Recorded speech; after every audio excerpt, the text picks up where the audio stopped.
हमारे साथ आज जुड़ रहे हैं जीजेसी के चेयरमैन संयम मेहरा, अनमोल सिल्वर के सीईओ किशोर रुनवाल, जेएलवी एग्री के डायरेक्टर विवेक अग्रवाल और एमिरेट्स एनबीडी के डायरेक्टर धर्मेश भाटिया। आप सभी का कार्यक्रम में स्वागत है और सोने से शुरुआत कर लेते हैं। संयम, जिस तरह की तेजी यहाँ पर देखने को मिली है, सबसे पहले तो as a jeweller, as a manufacturer अब क्या सेंस है, क्योंकि 2600 आ चुका है। अंतर्राष्ट्रीय बाजारों में मानना है कि 2700 भी इसी साल में देखने को मिलेगा। 3000 की बातें फर्स्ट हाफ 2025 में की जा रही हैं। भारतीय बाजारों में किस तरह के प्राइसेस के साथ अब आपकी एक्सपेक्टेशन है? नमस्ते मनीषा जी। देखिए, भाव जब ये फेड के रेट्स 0.5% जब घटे 4.755% तक आए, तक उसी दिन रात को $2600 हो गया। फिर ट्रेडर्स ने जब प्रॉफिट बुकिंग की, वापस $40 रेट घटे, लेकिन फिर वापस रेट धीरे धीरे बढ़ने लग गए हैं। रेट मुझे लगता है एक महीने के अंदर ही $2700 के आसपास दिवाली या दिवाली के बाद आ जाएंगे। और अब देखेंगे कि जो इन्फ्लेशन है वो भी जो 9% थी अभी कंट्रोल में है, 2.5% तक आ गई है। तो फर्दर 2 इयर्स के अंदर भी जो फेड है वो रेट्स 2.75 या 3% के आसपास तक करेंगे। तो हमें लगता है कि अभी भी रेट इसके अंदर स्टीम है। 75,000 76,000 के जो रेट्स हैं अभी विद जीएसटी, वो बढ़ के धीरे धीरे 2 से ₹2,500 और बढ़ेंगे। लेकिन मार्केट के अंदर जैसे ही रेट बढ़े हैं तो 10 दिन से थोड़ी सी ग्राहकी कम है। लेकिन अभी श्राद्ध आएंगे, उसके अंदर रिटेलर्स बाय करने लग जाएंगे और दिवाली पिछले साल से वापस 5 to 7% ऊपर ही जाएगी। लास्ट ईयर अगस्त के अंदर 40,000 करोड़ के आसपास गोल्ड इंडिया के अंदर आया था। इस साल 84,000 करोड़ के आसपास गोल्ड अगस्त के अंदर इंडिया के अंदर इंपोर्ट हुआ है, क्योंकि मैन्युफैक्चरिंग जो कैपेबिलिटीज है अभी इंडिया की, वो भी अभी रैंप अप हो रही है। एक्सपोर्ट्स भी गोल्ड की जो है वो धीरे धीरे बढ़ रही हैं।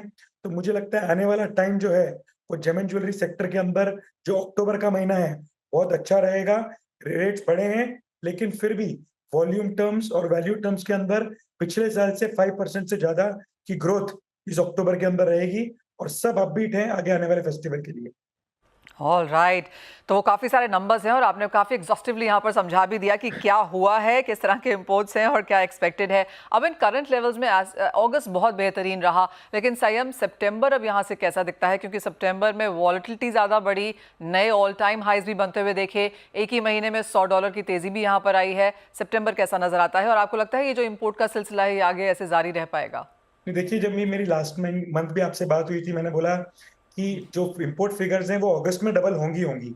लेकिन उस वजह से गवर्नमेंट को कोई एडवर्स डिसीजन या ड्यूटी के ऊपर जो उन्होंने 15% से 6% किया, इस वजह से अचानक से 68-70,000 के जब रेट्स आए थे, तब अचानक से कस्टमर्स की डिमांड बहुत अच्छी रही मार्केट में। लेकिन इंडिया के अंदर जो इंपोर्ट की फिगर्स हैं वो 750 टन टू 850 टन के आसपास रहती है।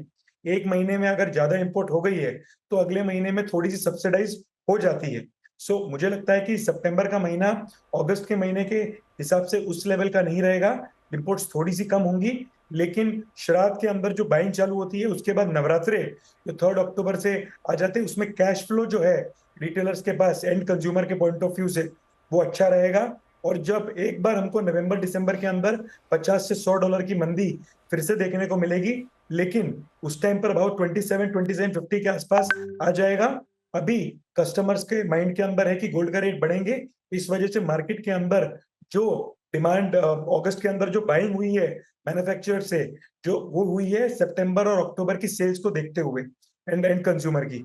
तो मुझे लगता है कि सेल्स पिकअप होती रहेंगी, एंड कंज्यूमर की सेल्स अच्छी रहेंगी और जीएसटी कलेक्शंस भी सितंबर और अक्टूबर के अंदर जेम एंड ज्वेलरी सेक्टर से रिकॉर्ड हाई पे रहेंगे।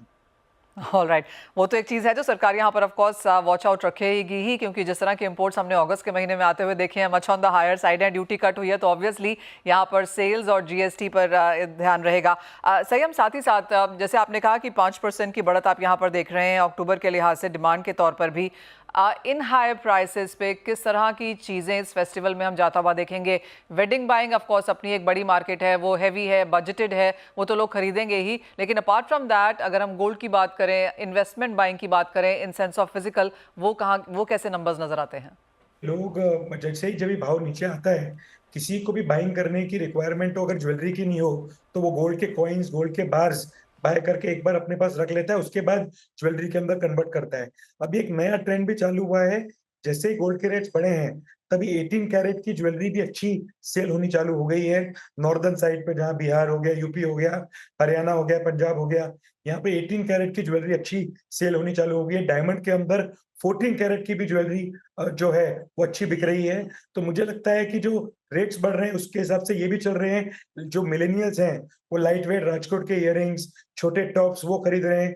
ब्राइडल ज्वेलरी भी जैसे आगे शादी का सीजन आ रहा है, ब्राइडल ज्वेलरी भी अच्छी बिक रही है। तो आने वाला टाइम जो है, जैसे-जैसे जो कस्टमर की डिमांड है, वो बाय करके रख रहे हैं, और काफ़ी जो जिनकी डिमांड नहीं है, वो गोल्ड के बार्स और गोल्ड के कॉइन्स खरीद रहे हैं, एसआईपी फॉर्मेट में खरीद रहे हैं, धीरे-धीरे बाइंग कर रहे हैं।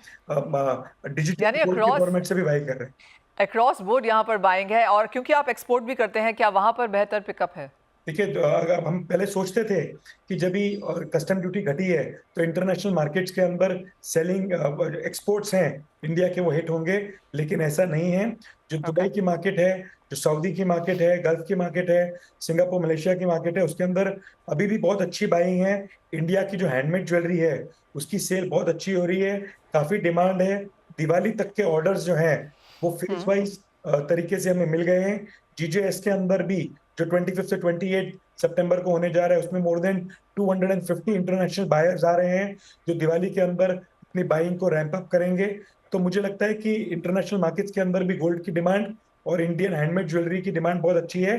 जिस तरीके के एफटीए दुबई के साथ, ऑस्ट्रेलिया के साथ हुए हैं, उस वजह से भी इंडियन जो मैन्युफैक्चर्ड गुड्स हैं, वो इंटरनेशनल मार्केट्स के अंदर वो बहुत अफोर्डेबल हो चुके हैं।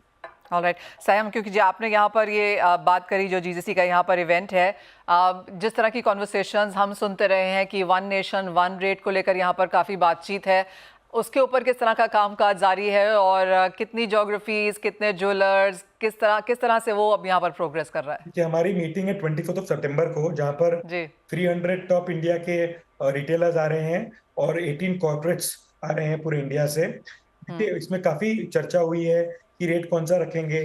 कहीं गुजरात के अंदर जो 92 का रेट होता है 22 कैरेट का, वहां पर 86 87 के रेट्स रख रहे हैं कस्टमर को लोबित करने के लिए। कहीं पे 98 के रेट्स रख रहे हैं। तो पूरे इंडिया अगर रेट में आना चाहिए तो एक रेट में आना चाहिए, ऐसे जीजेसी का मानना है। तो हमारी या सोच है कि 92 से 93 के जो 24 कैरेट के रेट से उसको मल्टीप्लाई करके 93 या 90 93 94 के रेट्स रख के, उसके बाद 1% जो ओल्ड गोल्ड सेल करने आते हैं उसको डिस्काउंट देके वापस बाय बैक किया जाए। आने वाले 24 सितंबर को हम रेट्स डिक्लेयर करेंगे। पूरे इंडिया के जितने रिटेलर्स हैं उनको एक ही रेट देना है। बाद में वो अपना लेबर के ऊपर, अपनी मेकिंग के ऊपर compete करें, लेकिन गोल्ड रेट जो इंपोर्ट के अंदर एक ही रेट में इंडिया के अंदर आता है, वही रेट के अंदर कंपटीशन होना चाहिए। उसके अंदर कस्टमर को कोई भी तरीके से भ्रमित नहीं करना चाहिए। ऑलराइट, एक फाइनल क्विक वर्ड संयम, जैसे आपने कहा कि काफ़ी सारे लोग, आप लोग इकट्ठे होने वाले हैं 24-25 सितंबर, विच इज़ अगला हफ्ता, यहाँ पर काफ़ी सारी बातचीत भी होने वाली है। क्या सबका कंसेंसस है? क्या आप हम ये समझते तो हैं ही कि वन इंडिया वन रेट की अगर हम बात कर रहे हैं तो वो थोड़ा सा ऑन द हायर साइड होगा, क्योंकि सभी डिफरेंट स्टेट्स के अलग अलग यहाँ पर रेट्स हैं। तो क्या एक मोटा मोटी कंसेंसस बन चुका है? See, we have got 90% consensus from India. Only okay. there are some places in Gujarat that is not agreeing to this. We are trying to get them also on the same page, but more or less from all the corporates, 20 corporates who are having more than 42% business in India, they have agreed to one rate, and okay. more than 300 top retailers of India, which also तो संयम, अगर ये 10% साथ में नहीं भी जुड़ते हैं तो भी क्या इसका ऐलान कर दिया जाएगा? yes, we will do it, और उनको ओके। धीरे-धीरे आके हम लोग will get them on page.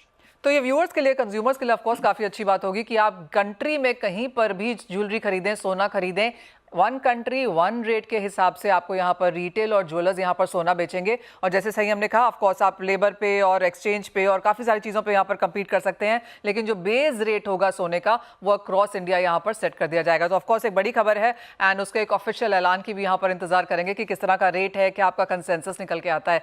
सही, बहुत शुक्रिया, end of course all the best for आपका वो जो इवेंट है और वो अनाउंसमेंट्स भी है, उसका इंतजार रहेगा।